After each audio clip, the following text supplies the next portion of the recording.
실제로 겪었던 실화괴담들. 첫 번째 이야기. 70년대 무당이 농약 먹고 죽은 아이가 있다고 말했다. 저는 1975년 가을에 결혼을 했습니다. 남편은 중학교 선생님이었고 저는 큰아버지께서 운영하시는 목재회사에서 격리와 타자수 일을 하고 있었지요. 시부모님은 시골에서 농사를 짓는 분들이셨어요. 결혼을 하겠다고 처음 인사를 드리러 갔을 때 시부모님은 저를 깍듯이 반겨주셨고 행동거지 하나하나가 무척 조심스러우셨습니다. 전 두 분 다 아주 꼼꼼하고 예의 바른 분들이로구나 하고 생각했지요. 양가 인사를 마친 후 저희는 여느 다른 예비 부부들처럼 함께 사주를 보러 가려 했습니다. 그런데 시어머니께서 둘이 사주를 따로 보러 가지 말고 시댁에 전보는 이를 부르겠다며 잘 아는 사람이니 잘 봐줄 거라며 시댁에서 점을 보라고 하셨습니다. 복채도 시어머니가 주신다면서요. 내신 복채를 아낄 수 있겠다 싶어 시어머니가 하라는 대로 했습니다. 사주는 그냥저냥 평범한 수였는데도 왠지 공짜로 점을 보았다는 생각에 기분이 좋았지요. 결혼 후 회사를 그만둔 저는 금방 임신을 했습니다. 배가 불러오자 친언니가 언제쯤 아기를 낳으면 좋은 사주로 태어나는지 알아봐 준다고 했습니다. 초산인데 그걸 마음대로 할 수 있을까 생각하며 별 믿음도 없이 언니에게 저와 신랑의 사주를 적어줬습니다. 그런데 점을 보고 온 언니가 얼굴이 좋지 않았습니다. 왜 그러느냐고 물었더니 말끝을 흐리고 별다른 답이 없기에 싫은 소리라도 들었나 보다 싶어서 더 묻지 않았어요. 이윽고전 우리 큰아들을 낳았습니다. 태어났을 때도 건강했고 별 이상이 없었는데 100일이 지나자 우리 아들은 설사가 유독 잦아졌습니다. 먹은 젖도 자주 토하고 설사도 자주 해서 병원으로 자주 들쳐업고 뛰었어요. 그런데 병원에 가서 이런저런 검사를 해보면 별 이상이 없다는 겁니다. 아기들이 민감해서 그럴 수 있다는 말뿐이라 저는 백방으로 아기 배앓이에 좋다는 것도 알아보고 젖 먹고 트림하는 것에도 신경을 많이 썼지만 밤새도록 우는 아기를 달래고 기저귀를 빨면서 전 점점 지쳐갔습니다. 답답한 마음에 친정 어머니와 언니가 오셨을 때 걱정과 한탄을 쏟다가 눈물까지 보였습니다. 그러자 조용히 있던 언니가 같이 점이라도 보러 가지 않겠냐고 하더군요. 아기를 가졌을 때 점쟁이가 이상한 이야기를 했다면서요. 전 지푸라기라도 잡고 싶은 심정이었고 언니가 들은 이야기도 궁금했기에 두말 없이 따라 나섰습니다. 언니가 점을 보았던 무당. 아마 지금은 돌아가셨겠지요. 작달막한 키에 턱에 큰 사마귀가 있는 무당 할머니가 절 보더니 다짜고짜 얼굴을 확 찌푸렸습니다.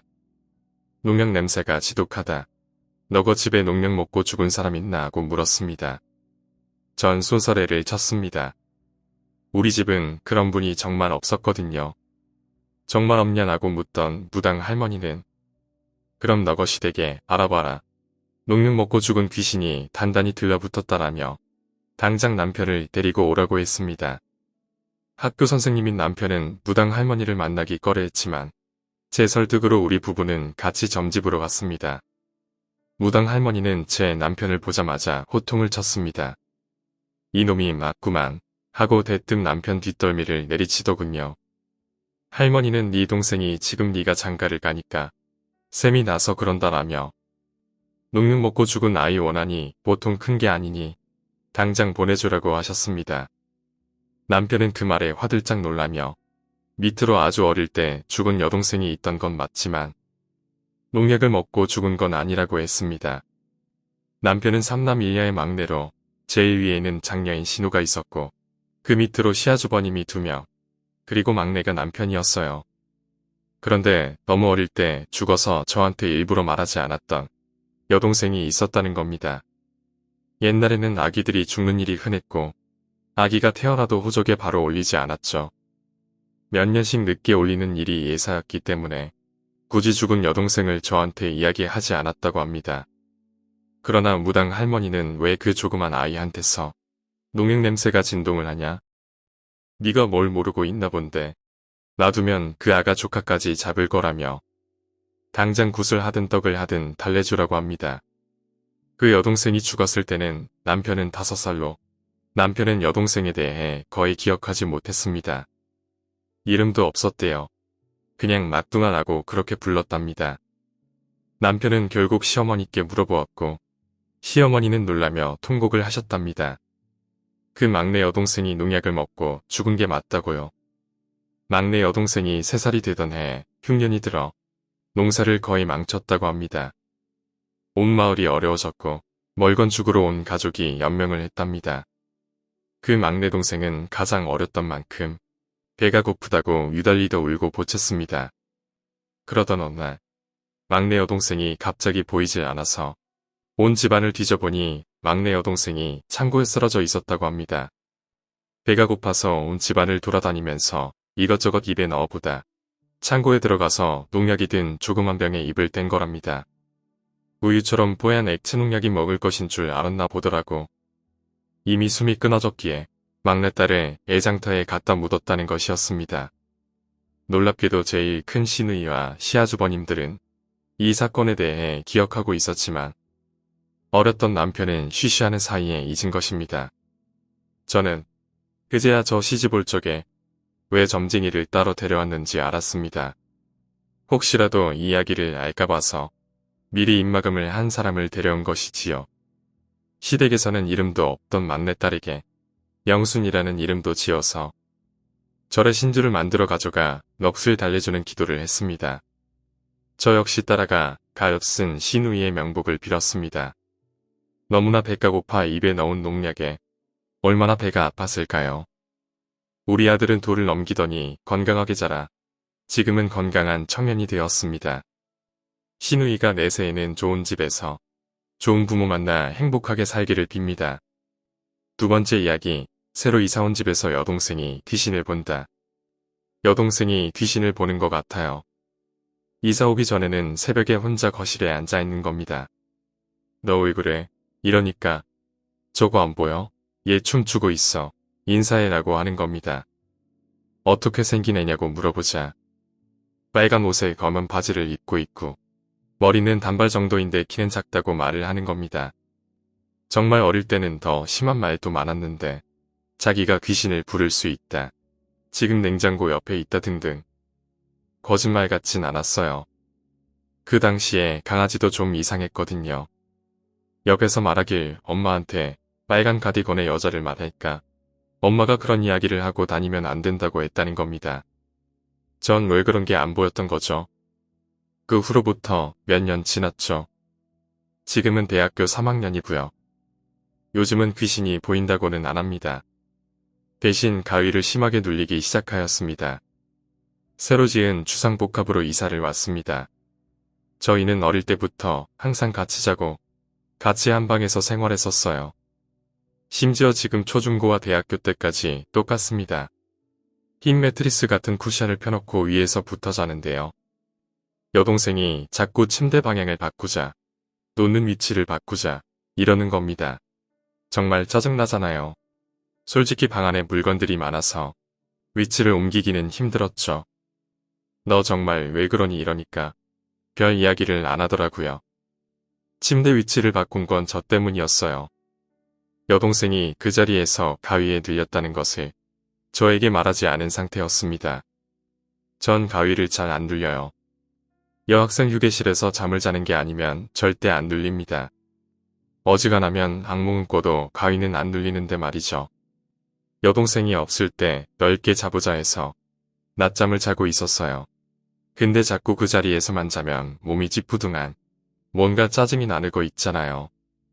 밥을 너무 많이 먹고 잔 그런 느낌. 목이 아프고 허리 아프고 그냥 그렇다 치고 넘겼습니다. 아무튼 가위를 눌렸는데요. 천장에 여자가 매달려서 절 보고 웃고 있는 겁니다. 매달려서 손톱으로 제 목부터 배까지 스치면서 지나가더라고요. 이 이야기를 웃으면서 여동생한테 나 가위 눌렸는데 여자가 나와서 어쩌고 이렇게 말하니까 그제서야 여동생이 눈을 엄청 크게 뜨더니 언니 그 자리 귀신이 매달려 있던 자리야. 이러는 겁니다. 나중에 들은 사실인데 얼마 전부터 귀신이 보인다는 겁니다. 그때 당시 쿠션의 위치가 벽에 딱 붙어있는 위치였는데요. 벽 전체가 피투성이에 눈알들이 박혀서 자길 쳐다보고 있었다고. 그 다음 날엔 어떤 여자가 거꾸로 매달려서 자기 위에 있었다고 합니다. 머리카락이 얼굴을 스치더래요. 그 다음 날엔 그 여자의 얼굴이 자기 얼굴 바로 앞에 와 있더랍니다. 천장에 거꾸로 매달린 여자가 점점 자기한테 내려오더래요. 그 여자랑 눈이 마주친 순간 엄청난 소음이 귀에 들렸고 별의도 아니라는 겁니다. 사실 이상하게 느끼는 건 또 있는데요. 저희 집 강아지가 자꾸 그쪽을 보고 있는 겁니다. 아무것도 없는데 말이죠. 우리 강아지가 새벽 4시쯤 밥을 먹습니다. 밥을 먹고 용변도 보고요.